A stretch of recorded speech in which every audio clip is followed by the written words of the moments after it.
فرمایا موسیٰ تمہاری دعا قبول کی گئی، اور ہم نے تم پر ایک بار اور بھی احسان کیا تھا جب ہم نے تمہاری والدہ کو الہام کیا تھا جو تمہیں بتایا جاتا ہے، وہ یہ تھا کہ اسے یعنی موسیٰ کو صندوق میں رکھو، پھر اس صندوق کو دریا میں ڈال دو تو دریا اس کو کنارے پر ڈال دے گا، اور میرا اور اس کا دشمن اسے اٹھا لے گا۔ اور موسیٰ میں نے تم پر اپنی طرف سے محبت ڈال دی، اور اس لیے کہ تم میرے سامنے پرورش پاؤ۔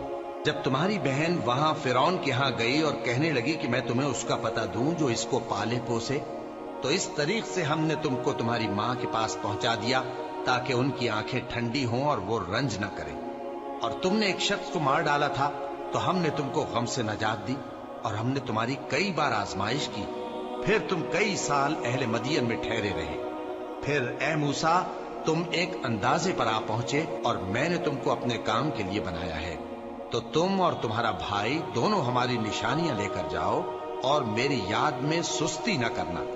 دونوں فرعون کے پاس جاؤ کہ وہ سرکش ہو رہا ہے، اور اس سے نرمی سے بات کرنا، شاید وہ غور کرے یا ڈر جائے۔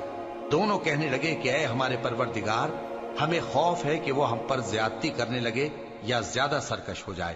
اللہ نے فرمایا کہ ڈرو مت، میں تمہارے ساتھ ہوں کہ سنتا اور دیکھتا ہوں۔ اچھا تو اس کے پاس جاؤ اور کہو کہ ہم آپ کے پروردگار کے بھیجے ہوئے ہیں، تو بنی اسرائیل کو ہمارے ساتھ جانے کی اجازت دیجیے اور انہیں عذاب نہ کیجیے۔ ہم آپ کے پاس آپ کے پروردگار کی طرف سے نشانی لے کر آئے ہیں، اور جو ہدایت کی بات مانے اس کو سلامتی ہو۔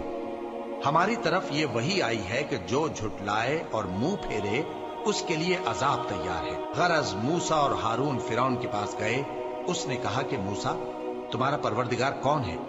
کہا کہ ہمارا پروردگار وہ ہے جس نے ہر چیز کو اس کی شکل و صورت بخشی، پھر راہ دکھائی۔ کہا تو پہلی قوموں کا کیا حال ہوا؟ فرمایا کہ ان کا علم میرے پروردگار کو ہے جو کتاب میں لکھا ہوا ہے۔ میرا پروردگار نہ چوکتا ہے نہ بھولتا ہے۔ وہ وہی تو ہے جس نے تم لوگوں کے لیے زمین کو فرش بنایا اور اس میں تمہارے لیے رستے بنا دیے اور آسمان سے پانی برسایا، پھر اس سے مختلف نباتات پیدا کی کہ خود بھی کھاؤ اور اپنے مویشیوں کو بھی چراؤ۔ بے شک ان باتوں میں عقل والوں کے لیے بہت سی نشانیاں ہیں۔ اسی زمین سے ہم نے تم کو پیدا کیا اور اسی میں ہم تمہیں لوٹائیں گے، اور اسی سے ہم تمہیں دوسری دفعہ نکالیں گے۔